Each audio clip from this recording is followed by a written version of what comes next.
Good morning আমার নতুন একটি ব্লগে নতুন দিনে তোমাদের অনেক ভালোবাসা। পণ্ডিতকে পাঠালাম বাথরুমে আনন্দ হুসু কর। কালকে ছাদে গিয়ে যে যতটুকু হুসু করেছিল বা ততটুকুই হুসু, তারপরে আর ওকে হুসু করাতে পারিনি। তো এখন নিয়ে গেলাম, দেখছি ও নিজে নিজেই চলে গেল।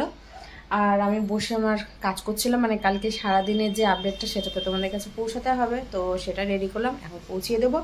আর ঘরের এই যে কাজকর্ম ওইভাবে পড়ে আছে, ব্যাক ক্যামেরাতে একজন তোমাদেরকে দেখিয়ে দিই। এই হলো ঘরের হাল। আর দীপ আজকে অনেক আগেই বেরিয়ে গেছে, ওই আজকে সকালবেলা ঘুম থেকে উঠে সমস্ত কিছু করেছে। সমস্ত কিছু বলতে চা করেছিল, দুধ বাটিতে ঢেলেছে, তবে ছাতু এই যে কালকে সোয়াবিন, ছাতু, দুধ আর ডাল নিয়ে এসছে। আসার সময় অনেক দেরি হয়ে গেছে, আটা নিয়ে এসছে। আমি যেমন ময়দা আছে, যাই হোক আটাই বলেছিলাম। আর যে ছাতু, আজকে ছাতুটা দেখছি এতটাই বেশি হয়ে গেছে, মানে একদম চাপ্পা হয়ে গেছে, গুলাই যাচ্ছিলো না। তো ওখান থেকে আমি আবার ঢেলে নিয়েছিলাম অল্প, দিয়ে আমি এর মধ্যে ছাতু দিয়ে একটু করে নিয়েছি। ছাতুটা জায়গা মতো রাখতে হবে। এই অবস্থা হয়ে আছে আপাতত রান্নাঘরের। তো সুন্দর করে ফটাফট সব কিছু এক এক করে করব। এখন যেভাবে আছে জাস্ট আপনাদেরকে দেখাচ্ছি যে কালকে যা কাঁচা হয়েছে এটা সুন্দর করে ভাঁজ করব। চাদর কাঁচা হয়নি, চাদর দুটো এখনো কাঁচা হয়নি, মানে একটা ছোট সিঙ্গেল চাদর আছে, আর মানে ছোট বলতে একদমই ছোট, ওটা একজনেরও গায়ে দেওয়ার মতো না। আর ওই যে বড় চাদরটা সেটা আছে, আর একটা যে তার আগে যে চাদরটা পেতেছিলাম ওই রাজস্থানি প্রিন্ট না কি প্রিন্ট বলছে, তো যাই হোক ওটা তো একদম ছিঁড়ে গেছে, অনেক দিন চলে গেল, একদম পুরো 8টা বছর, মানে 8 বছর রানিং চলছে চাদরটার, কত যাবে বলা। তো ওই চাদরটা কাচবো আজকে, আর কোনো কিছুই করছি না, মানে বলছি তোমাদেরকে ওই চাদরটা জোটোর গা মোছার কাজে লাগিয়ে দেবো।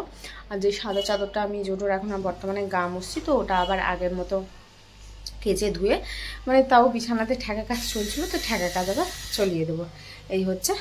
তো চলো সকালকার এই হচ্ছে এখন আপডেট। সারাদিন তো আছেই টুকটুক করে, রান্না আবার একটু তনমনো হয়ে আছে, কি করব। এবার হচ্ছে আলু পটল আর পেঁপে দিয়ে একটা হালকা করে মানে মাখো মাখো করে ঝোল করব ভাবছি। আবার ভাবছি যে ওটা হয়তো থাক, কাল রাত্রেবেলা রেডি করব, কালকে দীপকে রুটি তরকারি দিয়ে পাঠাবো। এটা ভাবছি সোয়াবিনের ঝোল খেতে ইচ্ছে করছে, যে সোয়াবিনের ঝোল করে নিই। আবার এদিকে মাছ রাখা আছে, মাছের প্রতি কী জানি কেন আমার এখন আর ইচ্ছে করছে না যে মাছ আছে আমি মাছ দিয়ে ভাত খাবো। যাই হোক যখন ঠিক হবে আবার তো আবার খাওয়া ধরে নেবো, অসুবিধা নেই। কিন্তু সোয়াবিন আবার খিচুড়ি খেতে ইচ্ছে করছে, অনেকদিন খিচুড়ি খাইনি, অল্প কটা ভাত আছে, তো ভাবছি যে ভাতটা দিয়ে আমি আমার জন্য খিচুড়ি করে নিই। আমার মতো কার কার অভ্যেস আছে বিছানাতে সব জিনিস রাখার, ক্লিপ বলো, ভিজলিন, বোরলিন, মানে যেটা যেটা প্রয়োজন হয় সেগুলো বিছানাতে কে কে রাখে। আমার ক্লিপের তো ঠিক নেই, শুধু বিছানা বলে নয়, আমার ক্লিপ টেবিলের উপরে, আমার ক্লিপ দেখতে পাবে বেলকানির দড়ির উপরে। এবার যখন আমার মাথায় দেওয়ার সময় আসবে তখন আর আমি ক্লিপ খুঁজে পাবো না। চারিদিক মানে যেখানে রাখার সেই জায়গাগুলোতেই আমি ক্লিপ খুঁজবো, পাবো না। আর যে জায়গাগুলোতে আমি ক্লিপ খুঁজে পাই না সেখানে আমি খুঁজি না, পরে গিয়ে চোখে পড়ে। তো যাই হোক সেই সময়টুকুটা আমি ক্লিপ দিয়ে কাজ চালিয়ে নিই, এই গার্ডার দিয়ে কাজ চালিয়ে নিই। তো আমার মতো কে কে আছো একটু আমাকে কমেন্ট করে জানিও। আর সেরকমভাবে তো রাজকীয় আর বেড নেই যে গদি থাকবে, টপার থাকবে, সেই বিছানার চাদর, সেই বালিশ। তো আমাদের এই মধ্যবিত্ত ঘরে বুঝতেই পারছো বিছানা কেমন হতে পারে। ছোট থেকে বড় হওয়া পর্যন্ত যেমনটা দেখে এসেছি নিজের কাছেও তাই তেমনটাও থাকবে। হ্যাঁ, যেদিন সামর্থ্য হবে সেদিন একটা খাট নেব। আমার খাটের খুবই একটা ইচ্ছে আছে, এটা আজকে থেকে না বহু দিন থেকে আমার শখ আছে। খাট, ড্রেসিং টেবিল এগুলো সব আমার মানে কাঠের হতে হবে, যেটা আমার ভালো লাগে আর কি। তো যেদিন হবে সেদিন অবশ্যই নেব, ছোট ছোট ইচ্ছেগুলো পূরণ করব আর কি। এই হচ্ছে, যেদিন চাইবে উপরবেলা সেদিন সব হয়ে যাবে, একটা দুটো কেন হবে, দেখবে সব স্বপ্নই পূরণ হবে। তো শুধু সময়ের অপেক্ষা, হয়তো এখন আমার সেই সময়টা আসেনি তাই আমি কোনো কিছুই পাচ্ছি না। সব রাস্তায় হয়তো বন্ধ রেখেছে, যখন খোলা হবে উপরবেলা যখন খুলবে ভগবান তখন সব দিক থেকে খুলে দেবে, তাই না? শুধু দিনগুনি আর সময়ের অপেক্ষা করি। বালিশ নেওয়ার আছে, আরও দুটো জিনিস নেওয়ার, যেটা হলো একটা কোল বালিশ আর একটা হলো মাথার বালিশ। আমার হোক বা দুটো হোক বা একটাই হোক, আমার এই বালিশগুলোতে না ঠিক জুটজাত হচ্ছে না, ঘুমাতে পারছি না, কি জানি কেন বুঝতে পারছি না যে বালিশগুলো এত সমস্যা কেন হয়ে দাঁড়াচ্ছে। মাথায় দিচ্ছি তো ঘাড় লেগে যাচ্ছে, বালিশ থেকে মাথা যখন ঘুম ভাঙছে ঘাড় ব্যথায় ঘুম ভেঙে যাচ্ছে, দেখছি বালিশ থেকে নিচে হয় একদম উপরে চলে গেছি ঘাড় সমেত, আর না হলে মানে বালিশের এক সাইডে এসে শুয়ে পড়েছে, মানে এরকম হচ্ছে। বালিশটা আমার ঠিক জুটজাতভাবে হচ্ছে না, তো বালিশ আর কোল বালিশ নেওয়ার আছে। এগুলো নেওয়া যায় জানো তো, ঘরের বেটা ছেলে যদি ঠিক থাকে না, দায়িত্ব থাকে, তো দেখবে ঘরের বউদের মেয়েদের দেখবে মায়েদের কোনো রকম কোনো চিন্তা করতে হয় না। একটু গান ছেড়েছি আর কাজগুলো করছি, মানে বোরিং বোরিং লাগছে, আবার গানও শুনতে ভালো লাগছে না, কেমন ধরনের গান শুনবো সেটাও বুঝে উঠতে পারছি না। হ্যাঁ, দীপ থাকলে একটু ভেবেচিন্তে গানগুলো ছাড়ে, আমার বেশি জোরে আবার ও আবার জোরে ছাড়ে, আমি আবার বেশি জোরে আবার পছন্দ করি না, মানে শব্দ জিনিসটা আমার জোরে কি জানি কেন আমার এত মাথায় মাথায় বাঁধে না বুক ধরপর আমি বুঝতে পারি না, মোটা আমার পছন্দ না। একদম মৃদু একটা গানের আওয়াজ থাকবে, হ্যাঁ শুনে ভালো লাগবে। তো যাই হোক, টেবিলটাও পরিষ্কার করে নিলাম। টেবিল তো এখন যাই হোক পরিষ্কার দেখতে পাচ্ছ, রাত্রে যদি কোনো সময় সে টেবিল দেখায় সেই টেবিল আর সকালের টেবিল। অনেকদিন পর তোমাদের সাথে এই ছোট ছোট যে কাজগুলো, সংসারের কাজগুলো তোমাদেরকে দেখাচ্ছি, শেয়ার করছি, তোমাদের সাথে ভাগ করে নিচ্ছি। হ্যাঁ, প্রত্যেকের ঘরে এই সমস্ত কাজগুলো থেকে থাকে, তো অনেকদিন পর দেখাচ্ছি, বেশ ভালোই লাগছে। মানে এই সমস্ত কাজ না দেখালেও না, যে কী দেখাবো কি বলবো হয়েও ওঠে না। তো রাত্রের ঘুমটা আমার না ঠিকঠাকভাবে হয় না বলে আমি সকালে ঘুমটাও আমার ভাঙে না, আর দীপকে খাওয়ারও করে দিতে পারছি না। তো আটা তো নিয়ে এসে দিয়েছে, আমি বলেছিলাম আটা এনে তাহলে রুটি হোক পট হোক এক একদিন এক একটা কিছু করে পাঠাবো। তো ঘুম না ভাঙলে, রাতের ঘুম যদি ঠিকঠাকভাবে না হয় তাহলে সকালের ঘুমটা কি করে ভাঙবে বলো? আগে কত সুন্দর 8টা সাড়ে 8টার মধ্যে ঘুম থেকে উঠে যাচ্ছিলাম, ওই টাইমটাতে যদি আমি ঘুম থেকে উঠে যাই তাহলে তো ভাত বলো, রুটি বলো, লুচি বলো, আমি সব কিছু করে দিতে পারবো, মানে যেটা খাওয়ার সেটা করে দিতে পারবো। কিন্তু ওই যে ঘুম ভাঙছে না আমার, না ঘুম আসছে সেই ভোরের দিকে গিয়ে। এবার সকালবেলায় অ্যালার্ম দিয়ে থাকে বাবু, তো সেই অ্যালার্মের আওয়াজে ঘুম থেকে ওঠে না, উঠে সেই 9টার সময় ঘুম থেকে উঠবে, 9টা 10টায় ঘুম থেকে উঠবে, টাইমে টাইমে যাবার। তো বাবুর এখন 10:30টার মধ্যে ঢুকতে হবে বলেই দিয়েছে, তাহলে ওকে কখন ঘুম থেকে উঠতে হবে তোমরা ভেবে নাও। ও তো যা ঢিলা মানুষ, তো সেটাই ভাবছি যে উঠে ওই টাইম মতো পৌঁছতে পারবে কিনা, সেটাও একটা চাপের বিষয়। মানে কাজ থাকে ওর, টেনশন থাকে আমার। তো যাই হোক, ওকে আমি না ডাকি না, ওকে আমি বলেছি যে নিজের কাজ নিজের দায়িত্ব নিজে নিতে শিখো, আমি কোনোদিনও তোমাকে ডেকে দেবো না। তুমি যদি টাইম মতো ওঠো তো উঠবে, আর না উঠবে তো আমার কিছু করার নেই, তুমি দেরি হয়ে যাবে। কারণ এই সব জিনিস না আগে অনেক করেছি গো, অনেক করেছি। ওকে আমাকে ডাকতে হতো, হেলতে দুলতে উঠতো, সময় নিয়ে যেত। তো কোনো সময় ডাকলাম, ওটা ঠিক আছে, কিন্তু প্রতিদিন তো অনেক কিছু কারণ আছে, যে কারণের জন্য আমি ওকে ওর উপরে ছেড়ে দিয়েছি। আর ওকে বলেছি আমাকে তো সকালবেলা ডাকতে হয় না, আমি তো জানি আমাকে সকালবেলা উঠতে হবে, চা করতে হবে, জোটোকে খাওয়াতে হবে, নিজেকে খেতে হবে, ঘরে সমস্ত কিছু কাজ করতে হবে, আবার কি রান্না করব সেটার সরঞ্জাম আমাকে রেডি করতে হবে, তো আমাকে তো ডাকতে হয় না। তো তোমার যেহেতু কাজ, তোমার তো সংসারের কিছু কর্তব্য বলে থাকে, আমার তো একা তো দায়িত্ব বলে কিছু নেই।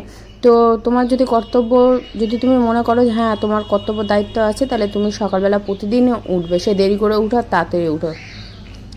তো সে বলে না এখন আর ডাকি না। এই বছরখানেক ধরে আমি এমনটাই হয়ে গেছি যে নিজের দায়িত্ব নিজের নিতে শিখো। আমি যেমন আমার নিজের দায়িত্ব নিয়ে নিয়েছি, তুমিও নাও। তো এই যে এদিকে রান্না জোগাড় জানতি করছি। তো এদিকে প্রেশার কুকার আমি বসিয়ে দিয়েছি, পেঁপে আলু বসিয়ে দিয়েছি। আর এদিকে আমি দেখো পটলটা কেটে নিয়েছি, মানে সোয়াবিনও আছে, সোয়াবিন পেঁপে আলু দিয়ে হবে রান্না, একটা হালকা পাতলা করে ঝোল করবো। আর এই ডিমটা না নড়ছে, আওয়াজ হচ্ছে, তো একটু ফ্ল্যাশ লাইট জ্বলিয়ে দেখবো যে কেমন আছে। আর এই ডিমটা আমার হাত থেকে পড়েই এইমাত্র ভেঙে গেল। আজকে ডিম মাখা করবো, অনেক দিন হলো ডিম মাখা করিনি, আর 2টো ডিমও দেওয়া আছে প্রেশার কুকারে। শুনে লাল লাল করে রসুন ভাজবো, শুকনো লঙ্কা ভাজবো, এই যে পেঁয়াজ দিয়ে ভালো করে মাখাবো। আর সোয়াবিন পেঁপে আলু দিয়ে হবে পাতলা করে একবারে ঝোল, লঙ্কা চিড়ে। কালকে ডাল সেদ্ধর জন্য তো লঙ্কা রেডি করে রেখেছিলাম, তো লঙ্কাগুলো এই লঙ্কা দিয়েই তোমার তরকারিটা করে নেব। সমস্ত কিছু কমপ্লিট হলো, ভুলটা কবে ব্ল্যাক করতে হবে জানি না। তো স্নানে যাচ্ছিলাম, ঘরটা মুছবো এখন, আবার ভাবছি যে স্নান করতে তো এখন যাচ্ছি না, ঘর মুছে এখন আমার লাভ নেই। আবার চাদরটা বিছানো আছে, সেটা আবার কাচতে আছে চাদরটা, কালকে তো অনেক দেরি করে হয়নি, আমি বললাম না আমাকে কাচতে হবে, ওকে কোনো কাজে পাওয়া যায় না। ওকে কাজে পাওয়া যায় যখনই আমি একদম পুরো বোমের মতো রেগে বাঁধতে থাকি, সব কিছু ছেড়ে দিই, তখন ওকে একটু কাজে পাওয়া যায়, নাহলে কাজে পাওয়া যায় না। তো স্নানে যাবো, কাজে যাবো, স্নানে যাব, তো উপায় নেই, এই মনে হয় সমস্ত কিছু কাজ চলছে লোক বলে। আর আমার বাথরুমের জানলাটা এত ডিস্কো জানলা, কাজ নামিয়ে দেওয়ার পরে নিচে এত সুন্দর একটা এতটা গ্যাপ আছে, যে গ্যাপ দিয়ে মানে জানলার কাজ লাগানো হচ্ছে, না লাগানোর সময় নিচে এতটাই গ্যাপ, তো হবে না, ওরা না শুনলে আমি স্নানে যেতে পারছি না। ভালো আছে, পুরোটাই হলুদ হয়ে আছে। তো যাই হোক, এটা রেখে দিই তাহলে, কেন ওর মধ্যে 2টো ডিম দিয়ে দিয়েছি তো, আর একটা ডিম ওটা বাইরে রাখলাম, ওটা পণ্ডিতের হয়ে যাবে। কেন আমি ডিম খাবো, পণ্ডিতকে খাওয়াবো না, এটা কেমন হয় না। আর মাছ ভালো লাগছে না, মাছ খাবো না। আর জোরও মাছ ভাজা খেলো। রান্না বসিয়ে দিচ্ছি, এই যে সেদ্ধ হয়ে গেছে, এটাকে ছন্নি দিয়ে ওই তেলে যখন দেবো ছন্নি দিয়ে কাটা হয়ে যাবে। তো তার আগে পটলটা ভেজে নেবো। যে রসুনও নিয়ে নিয়েছি, রসুনটা ভালো করে ভাজবো। ডিম সেদ্ধটা জলের মধ্যে দিয়ে রাখলাম মাখা করবো বলে। ও লঙ্কা, এটা চেপে উঠাবো, মানে হাত দিয়ে চিপে নেবো, কেন জল সমেত দেওয়া যাবে না। তো গরম হয়ে আছে, ওই জন্য একটু ঠান্ডা জলে দিলাম যাতে হাত চিপা যায়। তখন শুকনো লঙ্কা বার করে নিলাম, ভুলে যাবো। শুকনো লঙ্কাটা ফ্রিজে আছে বলে বেঁচে আছে, নাহলে শুকনো লঙ্কা খুঁজে পাওয়া ভীষণ কষ্টের ব্যাপার হয়ে যেত। তো ভেজে নিই, রসুনটাও ভেজে নিই, পটলটা ভেজে নিয়ে তারপরে ওগুলো দেবো, কেন পটল ভাজতে হবে আগে। দেখি কত দূর কী হয়, তার রসুনগুলোও দিয়ে দিই।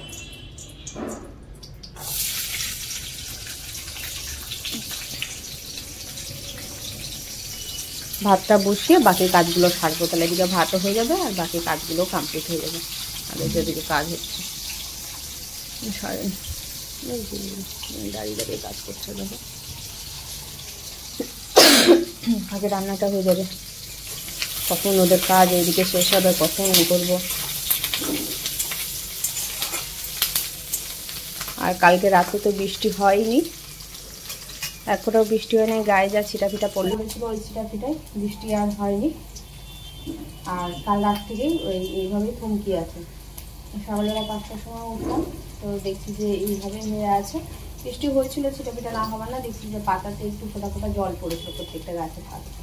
তারপর থেকে এইভাবেই হয়ে আছে, না হালকা বাতাস আছে, না ধরো যে বৃষ্টি হচ্ছে, কোনো দিকেই কোনো কিছু নেই। তো একটা জিনিস ভালো যে খুব একটা গরম নেই, গরম আছে, হালকা পাতলা গরম আছে, কিন্তু খুব একটা গরম নেই। এটা বেশ ভালো লাগছে ভাবে। কী করবো বলো, বুঝতে গেলে লাভ আছে। এই ভাতের রান্নাটা আমার কমপ্লিট হয়ে যাবে, আর ভাত বসিয়ে এদিকে কাঁচা আর তোমার ঘর মোছা হয়ে যাবে। ঝামেলা ছুটি দুটোর মধ্যে, বা ঘর মুছে নিলাম, ভাতে দিতে বেশি সময় লাগছে না। ঘর মুছে নিয়ে ভাত নামিয়ে স্নানে চলে যাবো, ঘরে গিয়েছে স্নান করে বেরিয়ে যাবো, হয়ে গেল। পণ্ডিতকে কালকে ফাঁকে একবার খাওয়া হয়ে গেছিলো, পণ্ডিতকে এভাবে কালকে খাওয়া হয়ে গেছে। মানুষের কিছু কিছু মানুষের কী বলতো, একটু চোখটা খারাপ থাকে, তো মানে যেদিকে যায় খোলা পাওয়া যায়, দেখা যায়, সেদিকে তাকিয়ে একভাবে তাকিয়ে থাকলে খুব ভালো লাগে। জানলাটা লাগালাম, তো আজকে আর খাওয়ালাম না। কেচে স্নান করে যে মাত্র বেরোলাম, হ্যাঁ যেমন তেমন করে স্নান করলাম। দেখলাম যে ওরা কাজ ওই সাইডটাতে করছে, বা যে স্নানে ঢুকেছি কাঁচা হয়েছে, দেখছি এদিকে একদম চালের উপরে উঠে কাজ শুরু করছে। তো যেমন তেমন করে তাড়াহুড়ো করে স্নান করলাম। বাথরুমের কাজটা তো বললামই, নামিয়ে দেওয়ার পরে সব কিছু মানে চারিদিক থেকেই গ্যাপ, মানে যেটা বসানো আছে তার ধারে সেটাও গ্যাপ, আর কাজ নামিয়ে দেওয়ার পরেও প্রত্যেকটা কাছেতে গ্যাপ আছে। আর নিচের দিকে একদম সবার নিচে যে আছে ভেন্টিলেশন নিচ, সেরকম 4 কোণা আমাদের বাথরুমের কাজটা, এতটার মতো গ্যাপ। তো তাড়াহুড়া করে যেমন তেমন করে বসে মগ দিয়ে জল ঢেলে মুছে এই যে বেরোলাম। তো যাই হোক, চাদরগুলো মেলে আসলাম, হালকা দেখেছি রোদ উঠেছে, একদিক থেকে ভালো হলে তাহলে শুকিয়ে যাবে চাদর দুটো। আর তো ভাবলাম যে মনে হয় নাইটি দুটো জায়গা হবে না, তো দেখছি না, দুটো চাদর আর নাইটিটা যদি আবার বড় দুটো চাদর থাকতো তাহলে মনে হয় না হতো, কেন